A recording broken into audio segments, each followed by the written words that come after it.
Well, this situation between Turkey and the U.S. over Turkey's purchase of the S400 missile system from Russia, which is essentially Russia's most advanced missile defense system, it's gotten pretty serious now. It is official. The U.S. has blocked Turkey from purchasing any F-35 fighter jets at this point. Based on, I guess, their justification is that if you have the F-35 and the S-400 missile system operating in the same Air Force, that essentially the S-400 will be able to gather, all possible data on the F-35, and then that will go back to, the research and development folks in Russia, and they will then, pretty much know all the capabilities of the F-35, which is something that, the U.S. is very concerned about. Essentially, they think that Turkey buying this missile system from Russia will compromise trade secrets. I'm not sure how accurate that is or if it's true or not, but it seems plausible enough. So I'll go ahead and assume that the S-4, if the S-400 and the F-35 were integrated into the same Air Force, that would be compromising and not great for the U.S. from an intelligence perspective. Now, Trump, of course, disagrees because Trump's a deal maker. He wants to make deals. He wants to sell stuff. He loves these big arms deals. He was very happy to sell weapons to Saudi Arabia so that they could, kill more Yemeni children in hospitals and elementary schools. And so even though Turkey bought the S-400 system, he was very disappointed that he couldn't still sell them the F-35 because he sees this as a wasted opportunity to do business. And of course, Trump knows that the President of the United States is kind of funny. Trump is very honest when it comes to certain things that just always went unsaid when it came to other presidents. But Trump very clearly sees himself as the sales agent for the defense contractors. He very much sees himself as sort of their lackey. So he's very disappointed that he couldn't sell these jets to Turkey on behalf of Lockheed Martin. And in fact, it looks like Trump might have just given Turkey a waiver on the whole S-400 thing in order just to get the deal done if he could. But apparently, these sanctions that are being imposed on Turkey, kicking them out of the F-35 program, is a statutory matter. It's not a matter of executive power. Now, of course, most things should be a statutory matter and not really have any range as far as the executive is concerned when it comes to laws passed by Congress. But on most issues, Congress doesn't care that much. On this particular issue, though, Congress cares very much indeed because they're all a bunch of hyper warhawks. If there's one thing that everyone in Congress agrees on, it's that Vladimir Putin is trying to take over the world and that he is literally Hitler and is about to, invade Western Europe at any point. You're going to see the Russian tanks rolling into Paris. And that's why we must keep the F-35's capability secret from Russia, because, Russia, that massive behemoth of a European economy that is just ready to invade everyone, that massive behemoth with an economy the size of Italy. Yeah, so apparently, according to the Countering American Adversaries Through Sanctions Act, so don't know why it was so hard for me to say that. According to that act, Turkey cannot buy the S-400 system and be a part of the F-35 program. So now they're being sanctioned. Now, Trump doesn't blame Turkey so much for this. He blames Obama. He thinks that Obama didn't do a good enough job trying to get a deal done with Turkey to sell them arms. Apparently, Obama was not too enthusiastic about selling a Patriot missile system to Turkey, which of course is the U.S.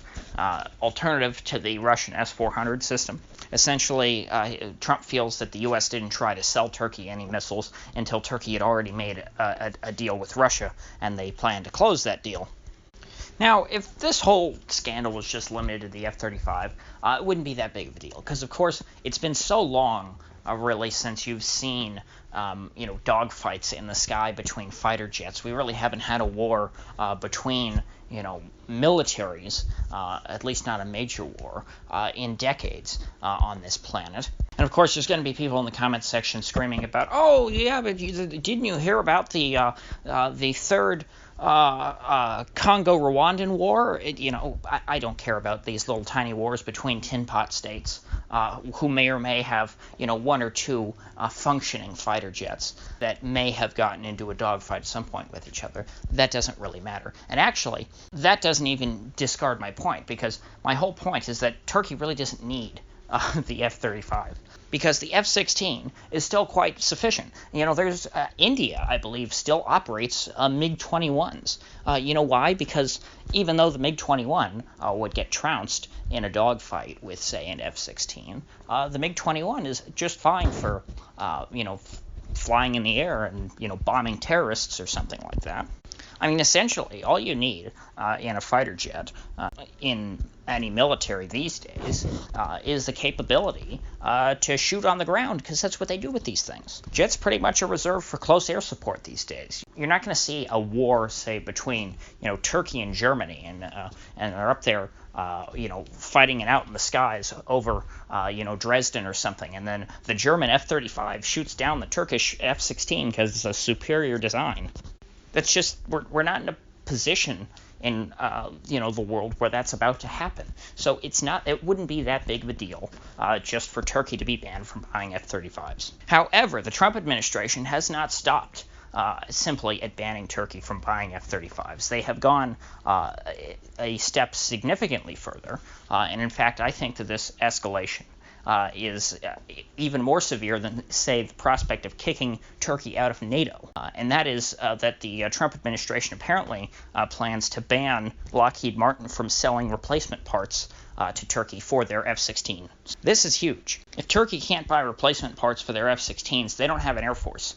Aircraft need constant maintenance and constant repairs in order to stay in the air. Aircraft are not like, say, a gun, to where you build it and it works for 150 years as long as you keep it oiled. Aircraft go through a lot of parts, and at any given time, an Air Force could have, a majority of their planes grounded because they simply are not fit to fly. I believe at this very moment, half of Turkey's F-16s are non-operational, I read. Without a constant and steady flow of parts, I mean almost as steady as your flow of fuel, you do not have an air force. And so, as you may imagine, this sort of action is not an action you take against some ally who you are upset with and you might disagree with. These are not, some mild sanctions. This is what the U.S. has done to Iran, because Iran also has U.S.-made fighter jets that were purchased by the Shah, and since the revolution, the U.S. has not allowed them to purchase any replacement parts. And in fact, the U.S. has gone so far as to destroy any parts for those jets that they come across, just to make sure that they don't get into Iran's hands, on the secondary market.